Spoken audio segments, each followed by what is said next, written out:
De Fabri presenta Isola Tutto, il kit fai da te per isolare il cassonetto di casa tua da caldo, freddo, spifferi e rumori. Non necessita di opere murarie.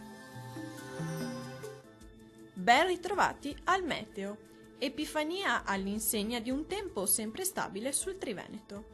Nel dettaglio sul Veneto. Al mattino avremo nubi basse, foschie e locali nebbie sulle pianure, specie su quelle sud-occidentali, spesso fitte e persistenti durante l'arco della giornata.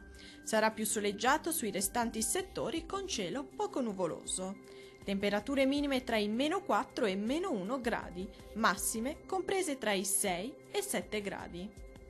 Diamo uno sguardo al Friuli Venezia Giulia. La situazione sarà molto stabile, con il cielo che si presenterà ampiamente soleggiato. Sarà infatti sereno o al massimo con presenza di pochi nubi a carattere sparso. Non sono previste precipitazioni degni di nota. Temperature minime oscillanti tra i -3 e 0 gradi, massime comprese tra i 6 e 9 gradi. Vediamo infine la situazione del Trentino Alto Adige. Qualche nebbia potrà riguardare al mattino le vallate alpine meridionali, ma si dissolverà presto. Sul resto della regione invece sarà ampiamente soleggiato ovunque e il cielo si presenterà sereno o poco nuvoloso. Temperature minime intorno a 1 grado, massime comprese tra i 9 e 10 gradi. Dal meteo di Antenna 3 per ora è tutto, arrivederci al prossimo aggiornamento.